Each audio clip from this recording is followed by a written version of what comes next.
sõitsin rongiga Veronast Rovedetosse, kus nüüd bussiga võlan edasi Riva del Garda poole, mis on minu tänase päeva sihtpunkt. See bussipiletisüsteem siin on huvitav, et on üks äpp, aga siis ostsin äpist pileti ära, mõtlesin, et QR-kood peale, et screenshoti näitan bussijuhile, et siis skännib sisse ja ongi korras. Aga ei, bussijuht ütles, et ei sobi see screenshot, et ikkagi vaja äppi, nii siis ma pidin kasutama kallist tasulist internetti ja äppis ja siis äpiga lülitad kaamera sisse ja siis see masin, mis seal ees on, et selles siis näitad seda kaamerat ja skännid QR-koodi omakorda sisse, mis pileti valideerib ja valideeritud pilet annab siis kuni 6-tunnise sõiduõiguse. Maandusin või täpsemini jõudsin bussiga Riva del Gardasse, et need pikad bussisõidud ja rongisõidud, need teevad kohe täitsa uimaseks ja totuks selliseks, aga jalutan siin vähekene kesklinnas, et ehk läheb pea selgemaks. Linn Põhja-Itaalias, Alpide jalamil ja siis Garda järve põhjaservas. Elab siin umbes 17 000 inimest. No tänaseks võib-olla rohkem andmed on 2017. aasta seisuga ja tundus, et rahvastik on nagu kasvab. Ja tähtis turismikeskus. No ümber need mäed, et need on ilusad, et need kõige kõrgemad mäed, mis siit ei paista, et 3500 midagi on siin ümber. Tolle Apponale 13. sajandist pärit kellad on siis otse Riva del Garda südames, et öeldakse, et 13. sajandist, et siis sellest ajast on esimesed tõendid, aga võib ka olla varasemast ajast. Riva del Garda, ka lihtsalt Riva, aga siin on nüüd see Garda järv iseenesest, et tegemist on Itaalia suurima järvega, 370 kilomeetrit on selle pindala, 52 kilomeetrit põhjast lõunasse, põhjaots on laiusega 2 kilomeetrit, lõunaots on niisugune laiem, 17 kilomeetrit ja seal kaugemal on näha purjetajaid, et purjetamiseks on siin väga soodsad tuuled, et väga kindlalt puhuvad hommikul põhjast lõunasse, et sõidad sinna lõunaotsa Pesesano La Gardasse välja ja siis pärast lõunal jälle tuuled lõunast põhja, siis et siia tagasi tulla, et siukene. Aga kliima tänu sellele talpid on ümber ja varjavad siin üsna dramaatilised mäed, et varjavad siin külma ja asjade eest. Tänu sellele on siin soodne vahemereline kliima ja isegi mõnes kohas kasvavad tsitruselisi. Siuke Garda järv ja elurikkus siin vees. Midagi ei paista praegu, aga pidavat päris palju olema, et kalad ja värgid. Rocca di Riva kindlus, maamärk Riva del Gardas 12. sajandi algusest ja kuulus see tol ajal Scalingeride ja aadliperekonnale, kes hiljem valitsesid Veronat. 18. sajandil kasutati seda linnust kasarmuna ja täna asub siin Maagmuuseum. Siit nurgalt ka kindlust. Päris korralik vesi siin ümber.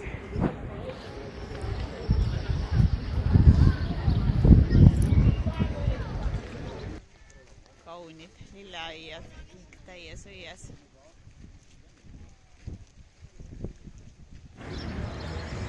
No väikseid vaateid siin, siukene mõnus mäekene ja paistavad need purjekad.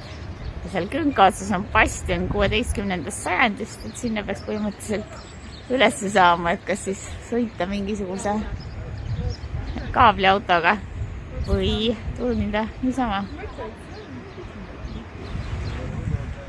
Talido, ilus veealne jalutusrada.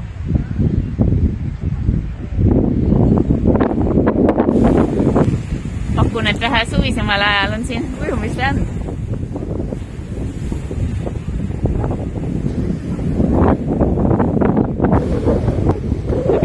mereliselt soe on, seda on näha juba, et siin kasvavad palmid.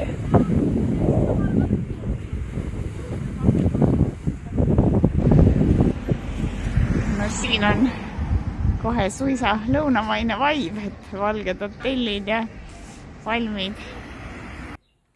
Hotell Diana, minu majutuskoht Riivadel kaldas. All oli väga lahke ja sõdalik teenitus. Telku ka.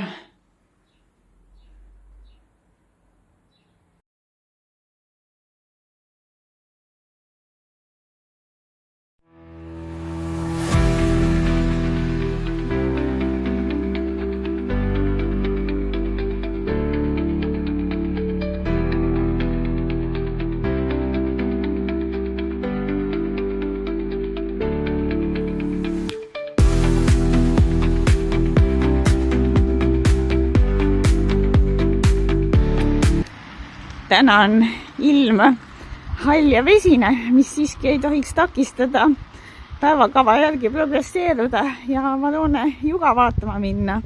Et siin lähedal asuv üks põhiline atraktsioon. Omamoodi ilu selles halluses siin kõrval. Vesi pulisemas.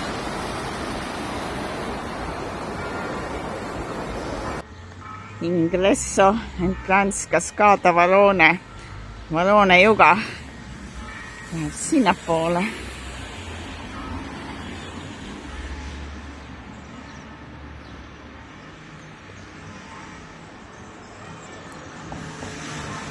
Millised noolekesed näitavad. Millegipärast ma arvasin, et see juga suur, et on kuidagi looduslikum ja metsalisem ala, aga siin paistab kohe täiesti turistikas suveniiriputkad ja asjad. Siis kiikasin vähekene ajalugu, et selle Cascada Valone kohta on kohe oma veebisait olemas. Ühesõnaga seal öeldi, et juba 19. sajandi alguses see juga, mida ma nüüd vaatama lähen, et seda nähti kui suure turismi potentsiaaliga kohta ja siis 19. sajandi teisel poolel see juga suure peo- ja pillerkaadiga ametlikult avatigi, et oli külalisi nii kohalikke kui väljapoolt ja isegi mingi, ma ei julge nüüd öelda, mis riik see oli, Monaco või ühesõnaga mingisugune vürst oli ka tulnud seda avama ja siin aastate jooksul on järjest neid turismiatraktsioone, seda järjest turistikamaks tehtud. Ja no nüüd on siin piletikassa ja pilet peaks maksma 7 eurot. Lähen vaatan. Oligi pidulik sissepääs. Ja 7 eurot nagu arvasin, anti kohe siis kaart ka pihku ja mingisugune brošüür kirjadega. Siin peaks olema mitu taset, et talumised ja ülemised tasemed. Et mingit juga siit otsapidi juba näen. Kokku langemine, joa langemine peaks olema 100 meetrit, aga ta tuleb sealt ülevalt nüüd puude vahel. Ja läheb siit edasi. Ja tuleb, see juga saab alguse siis ülevalt poolt Tenno järvest. 20 000 aastat juba on siis siin olnud, või 20 000 aastat tagasi tekkis, et kaldaliustik taandus.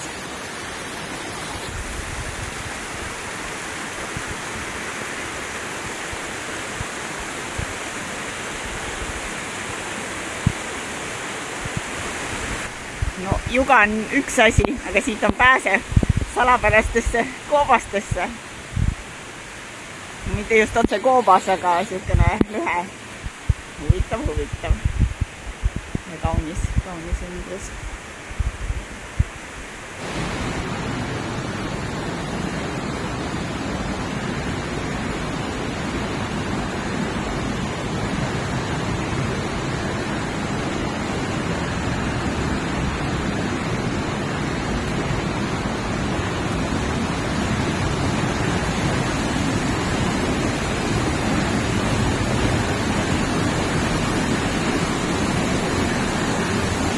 Ohohoho!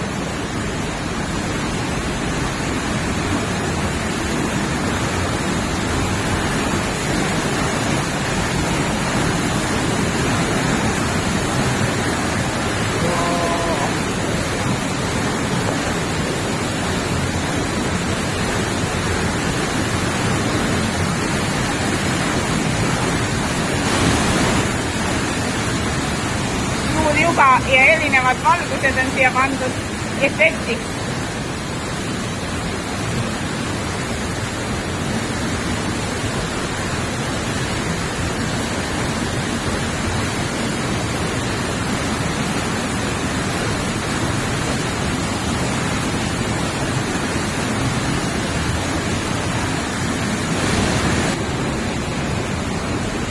Mis seal salata, eks need valgused annavad neile koobastele ikka palju juurde.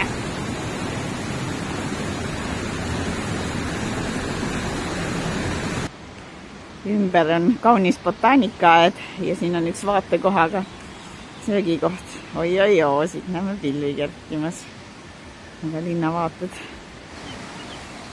Pikniku koht on täna piisavalt vesine, et siia laua taha just istuma ei kutsu. Liiga.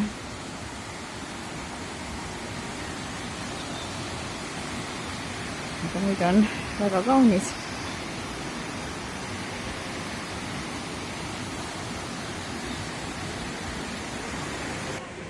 Natukene jäädvustan ka seda kaunist botaanikaaeda.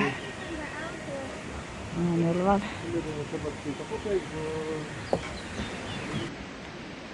Saksa turiste on palju. Et kui teised turistid kaldavad üldiselt vihma, siis sakslased nüüd ei kalda midagi.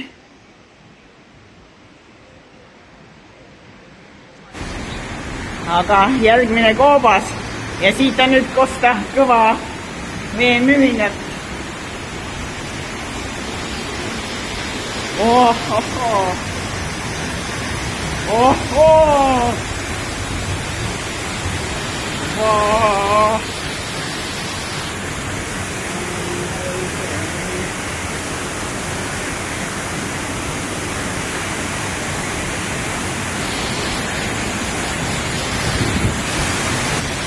Ega võib arvata, et siin koppa sees ja joa juures, et siin sajab veel rohkem kui muidu.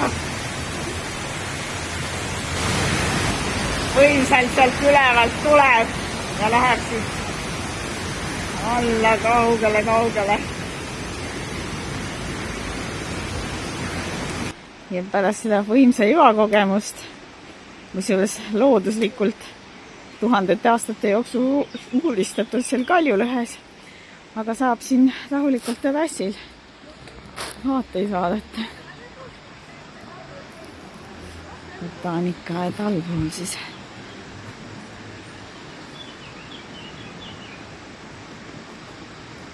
Vaateid vaadata ja linnulaulu kuulata. Vahemereline taimestik täiesti. Siit saab lugeda vähekene siis joa ja joa nime kohta.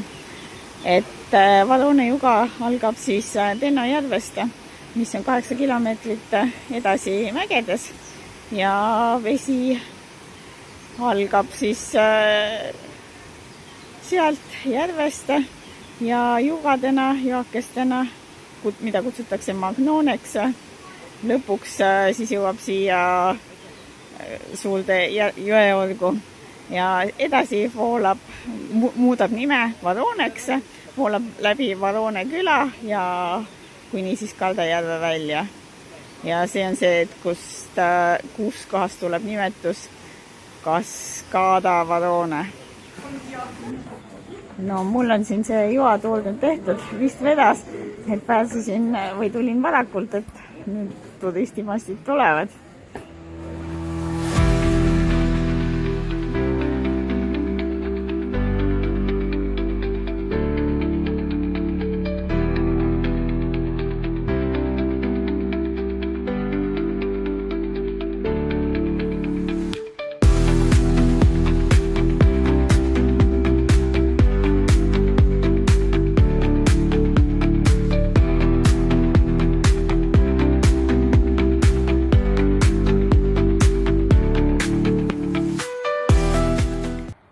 Siit samast siis joa kõrvalt lähevad väikesed matkarajad, asutavad sinna samasse järv Tenno poole, kust siis see juga alguse sai. Alguses külasvalt. Castello di Tenno. Tenno kindlas.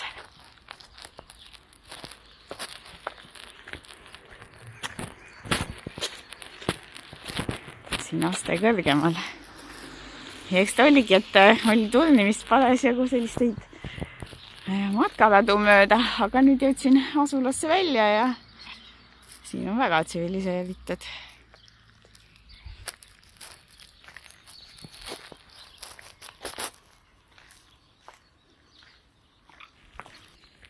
Päris sinna Tenno järveni minema ei hakka, sinna 4,5 kilti tagasi ka.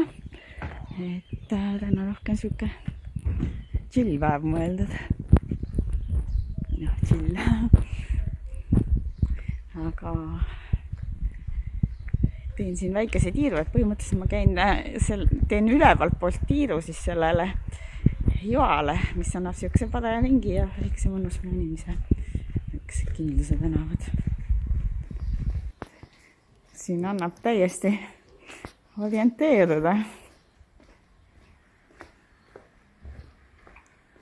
Mõnes kohas on, et lähed ja seal nummikus.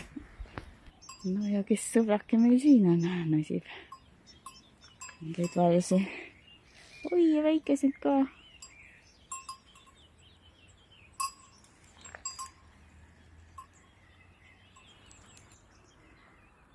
San Lorenzo kirik olevat kohalik aare. Ehitati 12. sajandil romaani stiilis. Hiljem 14.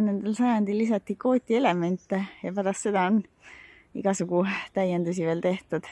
Ja mingi aeg kuni 20. sajandi alguseni kasutati siis laona või aidana. Ja pärast seda siis hiljem renoveeriti taas kirikuks. Kõrval on siis siin Naediku taga surnuaed päris panoraamsel kohal iseenesest. Kui sealt kusagilt tornist vaadata, täna praegu pilvedega ei näe suurt midagi. Aga põhimõtteliselt. Ossa poiss, vaata ikka jalg ette ka. See Lukas sai nüüd aru, et ma märkasin teda, jäi seisma, enne ta täiesti liikus.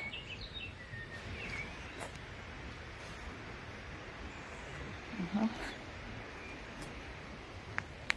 Natukene liigutas. Ta on ikka selle maapinnaga üsna ühte karvet, peab päris tähelepanelik olema. Aga okei, et ma ei hakka loomakest rohkem kiusama. Situ sellised täiesti kasvavad. Ei olnudki mingi vale jutt Wikipedias ja infokirjades. Siia Bastione panoraamile mul kava ronida oli juba eile, kui ma seda bastioni sealt alt vaatasin. Bastion on siis lähedalt vaadates siuke.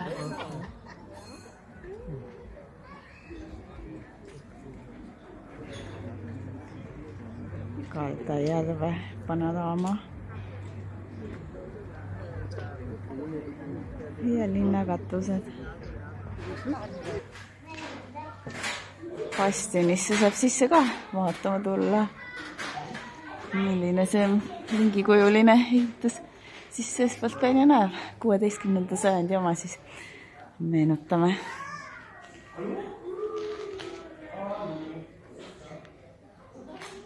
Vidool.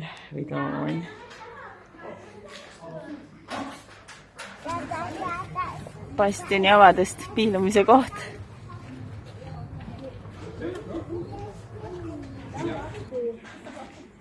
Siia sai siis ülemisele ringile ronida. Päris hea aken. All maa peal tagasi, shopping tehtud ja nüüd Tipa-Tapa hotelli.